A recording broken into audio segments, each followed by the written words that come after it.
नमस्कार मित्रांनो, आज 14 ऑक्टोबर आजच्याच दिवशी म्हणजे 14 ऑक्टोबर 1956 साली डॉक्टर बाबासाहेब आंबेडकरांनी बौद्ध धर्माची दीक्षा घेतली आणि संपूर्ण भारत बौद्धमय करेल अशी घोषणा केली।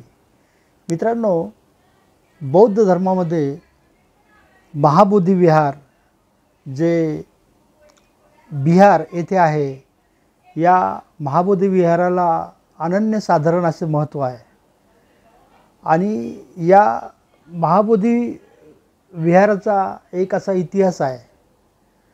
जर आपण पाहिलं की तथागत भगवान बुद्धाचा जो कालखंड आहे तो इसवी पूर्वी 528च्या सुमारास भगवान बुद्धांना ज्ञानप्राप्ती झाली आणि या ज्ञानप्राप्तीसाठी बुद्धाने कठोर तपश्चर्या केली। ते एका झाडाखाली की जे झाड म्हणजे पिंपळाचं झाड ज्याला बोधी वृक्षानंतर संबोधलं गेलं, तर अशा या पिंपळाच्या झाडाखाली तथागत बुद्धाला ज्ञानप्राप्ती झाली आणि 7 दिवसाच्या अथक साधनेनंतर त्यांना सर्वोच्च ज्ञान म्हणजे बोधी प्राप्त झाल्यामुळे तो जो परिसर आहे तो बुद्धगया हा जो परिसर आहे हा संपूर्ण बौद्ध धर्मीयांसाठी अतिशय पवित्र असा मानला जातो। आता अलीकडे मोठ्या प्रमाणामध्ये जे काय महाबोधी विहाराचा लढा बिहारमधील गया येथील महाबोधी विहार जे आहे त्याचा लढा मोठ्या प्रमाणामध्ये आंबेडकरवादी बौद्ध बांधव करीत आहेत आणि हा लढा असंच नेटाने जोमाने जोपर्यंत संपूर्ण बौद्ध विहार जे आहे ते बौद्धांच्या ताब्यात येत नाही तोपर्यंत हा लढा चालू राहिला पाहिजे।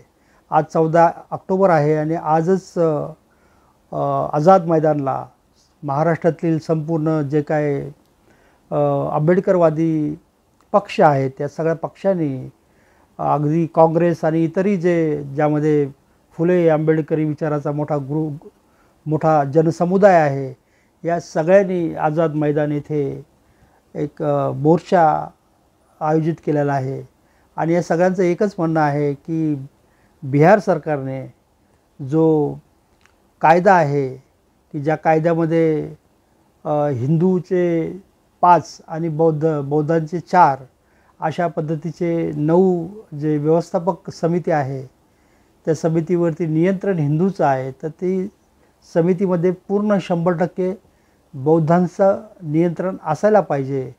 ते महाबोधी विहार बौद्धांच्या ताब्यात द्यावं यासाठी एक मोठं आंदोलन उभं राहतं आहे असं एकूण दिसत आहे। पण हे आंदोलन आता खेड्यापाड्यामध्ये गेलं पाहिजे, वेगवेगळ्या शहरामध्ये गेलं पाहिजे आणि या शहरामध्ये जाण्यासाठी नेमकं हा इश्यू काय आहे, हा मुद्दा काय आहे, हा सगळ्यांना नीट कळला पाहिजे। म्हणजे महाबोधी विहार म्हणजे नेमकं काय आहे, त्याची स्थापना कुठल्या काळात झाली आणि त्याचं महत्त्व काय आहे, या सगळ्या गोष्टी मला वाटतं सामान्य नागरिकांना, साध्या माणसाला म्हणजे तो बौद्ध धर्मीय असो नसो सगळ्यांना माहिती असले पाहिजे। आणि म्हणून आजचा हा माझा प्रयत्न आहे की याबद्दल काही संक्षिप्त स्वरूपात का होईना पण याचा इतिहास आणि याची माहिती आपल्यापर्यंत देण्याचं या व्हिडिओच्या माध्यमातून माझा प्रयत्न आहे। तर मित्रांनो, आपण थोडंसं बुद्धाच्या काळामध्ये जाऊया। साधारणतः बुद्धाचा कालखंड जो आहे तो इसवी पूर्व म्हणजे इसवी साल की जे 1 पासून सुरू होतं, म्हणजे ते येशू ख्रिस्ताच्या जन्मापासून सुरू होतं ते एक आहे आणि त्याच्या अगोदरचा जो कालखंड आहे उदाहरणार्थ इसवी ज्याला पूर्व म्हणतो म्हणजे मायनसमध्ये -1, 2, 3 अशा पद्धतीने ते काउंट केलं जातं आणि 500च्या शतकामध्ये तथागत बुद्ध होऊन गेले आणि त्यानंतर 528मध्ये तथागत भगवान बुद्धाला ज्ञानप्राप्ती झाली। आता ज्ञानप्राप्ती कुठे झाली, तर हे जे आता महाबोधी विहार आहे त्या जागेवरती बुद्धाला ज्ञानप्राप्ती झाली. ते त्या काळामध्ये ते प्रचंड मोठं जंगल होतं आणि त्या जंगलामध्ये तथागत बुद्ध बसले आणि त्यांनी निश्चय केला की जोपर्यंत मला सत्य कळत नाही तोपर्यंत मी या जागेवरून उठणार नाही. आणि त्यांना 7 दिवस कठीण तपश्चर्या केल्यानंतर त्याला अगदी अनेक भयानक वाटावे असे चित्र त्यांच्या डोळ्यासमोर आले. पण तथागत बुद्ध न डगमगता माराचा बुद्धाने पराभव केला. आता मारा काय तर हे जे भय आहे, लालसा आहे, या सगळ्या ज्या गोष्टी आहेत त्या त्यांच्या मनामध्ये निर्माण होत गेल्या आणि या सगळ्या गोष्टीवरती बुद्धाने विजय प्राप्त केला, माराचा पराभव केला आणि तथागत बुद्धाला ज्ञानप्राप्ती झाली, बोधी प्राप्त झाली. आणि ती जागा आहे म्हणजे तिथे आता महाबोधी विहार आहे, जिथे ते बौद्ध वृक्ष आहे. ते पिंपळाचं झाड, त्याला ज्ञानप्राप्ती बुद्धाला त्या झाडाखाली झाली म्हणून त्या पिंपळाच्या झाडाला बौद्धिक वृक्ष म्हणतात. आणि त्या बौद्धिक वृक्षाची ही पुढची पिढी आहे. म्हणजे त्याच्या फांदीतून फांदी जन्म घेते. म्हणजे जसं बौद्ध धर्मामध्ये पुनर्जन्म जो आहे तो आत्म्याचा होत नाही, तर त्यातून एका गोष्टीतून दुसरी गोष्ट निर्माण होते, कोळीमधून आंबा निर्माण होतो, हाच पुनर्जन्म असं बौद्ध धर्मामध्ये मान्य आहे. तसं त्या झाडाची ही पुढची पिढी आहे. अनेक पिढ्या त्या झाडाच्या झाल्या असाव्यात आणि तिथे असलेले हे जे बौद्ध विहार आहे ते अजूनही हिंदूंच्या ताब्यात आहे. मग होतं काय की हिंदू धर्म आणि बौद्ध धर्म हे पूर्णपणे वेगवेगळे धर्म आहेत.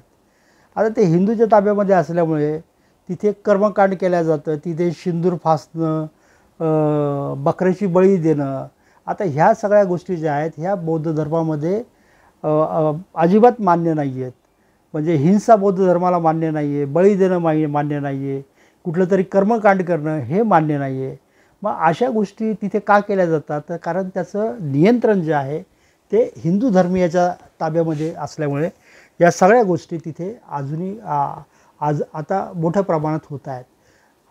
ही जी काही मागणी आहे ही काही मागणी आताशी नाही आहे. म्हणजे ही जे काय श्रीलंकेचे आपले एक बौद्ध भिक्षू होते धर्मपाल म्हणून, त्या धर्मपाल भंतेंनी पाहिलं की हे जे काय हिंदूच्या ताब्यात आहे तर त्यांनी सगळ्यात अगोदर हे बौद्ध विहार बौद्धांच्या ताब्यात मिळावं यासाठी त्यांनी मागणी केली आणि मोठा संघर्ष केला त्यांनी.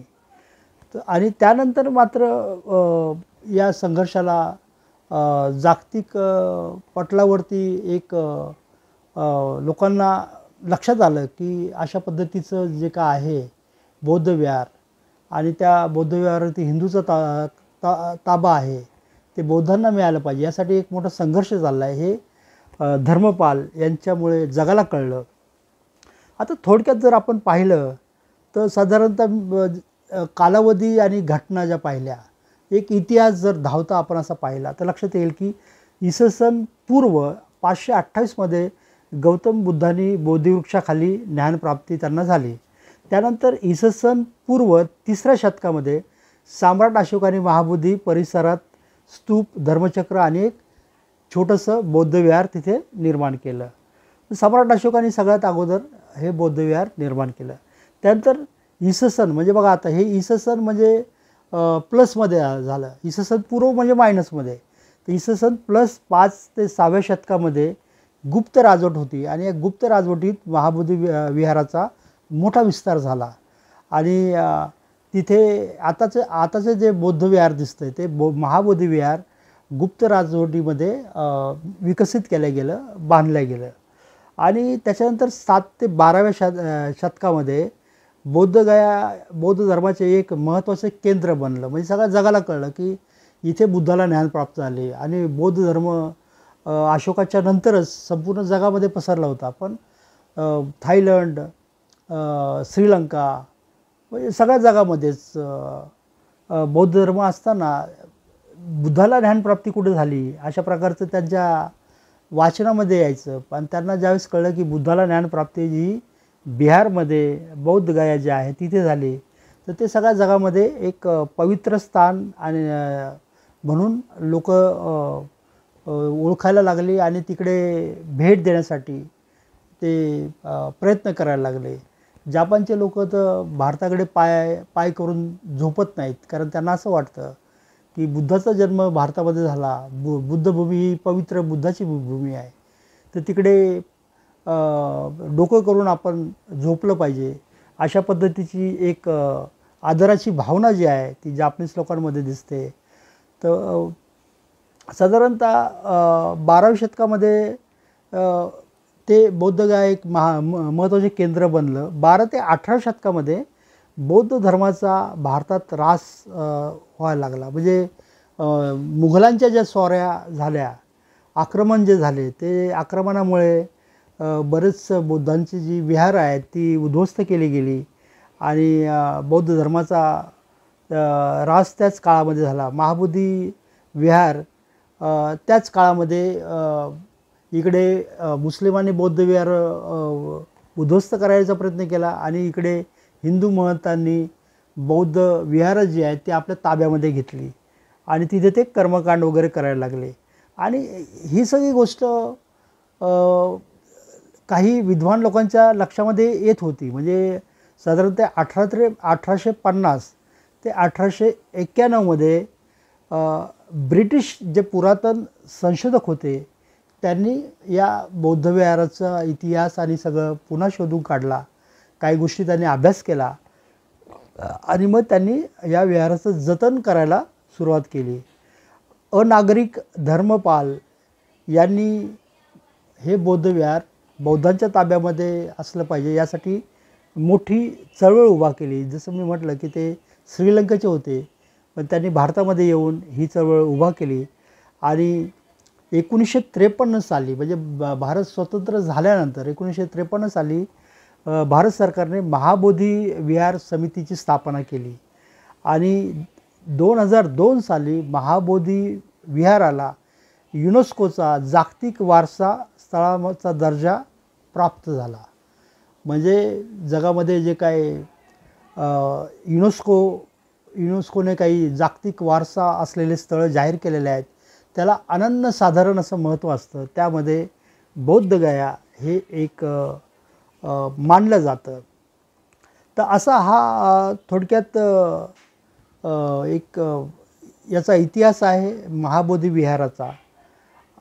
आता ह्याच्यामध्ये हिंदूचा जो ताबा आहे हा विनाकारण आहे, म्हणजे त्याला काही अर्थ नाही आहे. खरं पाहिलं तर हिंदू धर्म आणि बौद्ध धर्म हा पूर्णपणे वेगळा आहे आणि हा वेगळा असतानासुद्धा आता हिंदूचे जे बाकीचे देवळं आहेत त्याच्यामध्ये हिंदू पुजारीच असतात. मग बौद्धांच्या देवळामध्ये हिंदू पुजाऱ्यांची काय गरज आहे? ते पूर्णपणे बौद्धांच्या ताब्यात द्यायला पाहिजे. पण तसं न होता हे काय करतात, म्हणजे भारतीय जे काय व्यवस्था आहे, जाती व्यवस्था आहे, तर ही जाती व्यवस्था काय करते की बौद्ध धर्म जो आहे जो समता शिकवतो हा त्यांना भारतात लोकप्रिय झालेला त्यांना ते रुचत नाही आणि त्यामुळे त्यांचा प्रयत्न असतो की बौद्ध धर्माचं जे महत्त्व आहे ते कमी कसं होईल यासाठी ते प्रयत्न करत असतात. आणि त्यासाठी सगळे बौद्ध विहार आहेत ते म्हणतात की बौद्ध ते आमचेच आहेत, हिंदूचे आहेत आणि बौद्धसुद्धा विष्णूचा अवतार आहे. पण हा पूर्णपणे एक खोडसाळ प्रचार आहे आणि हा खोडसाळ प्रचार आहे. हे बाबासाहेबांनी ज्या धर्मांतरानंतर 22 प्रतिज्ञा दिल्या, या 22 प्रतिज्ञामध्ये बाबासाहेबांनी स्पष्ट सांगितलं की बौद्ध धर्म हा पूर्णपणे वेगळा आहे आणि हिंदू धर्मीय जे म्हणतात की बुद्ध हा विष्णूचा अवतार आहे, हा खोडसाळ आणि खोटा प्रचार आहे, त्याला काही अर्थ नाही. तर मित्रांनो, आपल्या लक्षात आलं असेल की इथली जातीवादी हिंदू मानसिकता याला जर कुणी आव्हान दिलं असेल तर ते आव्हान बौद्ध धर्मीयांनी दिलं. जो काय बुडभर जो उच्चवर्णीय आहे त्यामध्ये जो ब्राह्मण आहे, जो ब्राह्मणी व्यवस्था टिकू इच्छितो, या वर्गाने साधारणतः बौद्ध धर्म या देशामध्ये कसा नष्ट होईल यासाठीच प्रयत्न केलेले आहेत हे आपल्याला दिसतं. आणि आता आपल्या बौद्ध महाबोधी विहार तर हे एक आहे, पण असे हजारो लाखो लेण्या आहेत, मोठमोठे बौद्धविहार आहेत की जे आता ते हिंदू म्हणतात की आमचंच आहे, पण त्या सगळ्या बौद्धविहारावरती तथागत बुद्धांच्या मूर्त्या आहेत. आणि ते जागतिक लिटरेचर जे आहे, म्हणजे यांनी जरी आता नवीन साहित्य काही तयार केलं असेल अलीकडच्या काळामध्ये, पण तुम्ही जर जागतिक लिटरेचर जर अभ्यास केला तर त्या जागतिक लिटरेचरमध्ये, साहित्यामध्ये ही सगळी विहारं जी आहेत, ही सगळी जी मंदिरं आहेत, हिंदू मंदिरं आहेत, ही सुद्धा बौद्ध विहारं होती अशा पद्धतीचा असं नोंद या साहित्यामध्ये आढळते. आणि म्हणून मला वाटतं की बौद्धांना जर सांस्कृतिक परिवर्तन करायचं असेल तर सांस्कृतिक परिवर्तन करण्यासाठी हे जे काय भारतातली मोठमोठी बुद्धाचे विहारं आहेत ही आपल्या ताब्यात असली पाहिजे. आणि त्या दृष्टीने हा जो लढा आहे, हा बौद्ध विहार महाबोधी विहार मुक्तीचा लढा आहे, हा फक्त विहार ताब्यात घेण्यापुरता मर्यादित असा लढा नाही आहे, तर हा सांस्कृतिक परिवर्तनाचा लढा आहे. हा उन्नतीचा, विकासाचा, आणि पुन्हा भारतामध्ये जो काही सोन्याचा धूर निघायचा असं म्हणतात तो बुद्ध काळ आहे. तो बुद्ध काळ पुन्हा आणून इथलं मानवी जीवन समृद्ध करण्याचा लढा आहे. म्हणून मित्रांनो, महाबोधी विहार लढ्यामध्ये इथल्या प्रत्येक माणसाने, तो बौद्ध असो नसो, त्याने सामील झालं पाहिजे, एवढं मी बोलतो आणि आज थांबतो. आपण पुन्हा या विषयावरती आणखी बोलू शकू. मला वाटतं की या विषयावरती आणखी बऱ्याच गोष्टी आहेत की ज्यावरती आपल्याला चर्चा करता येणे शक्य आहे. तर मित्रांनो, आपण पुन्हा भेटू. हे जे आपलं चॅनल आहे हे सबस्क्राईब करा, लाईक करा आणि शेअर करायला विसरू नका. धन्यवाद.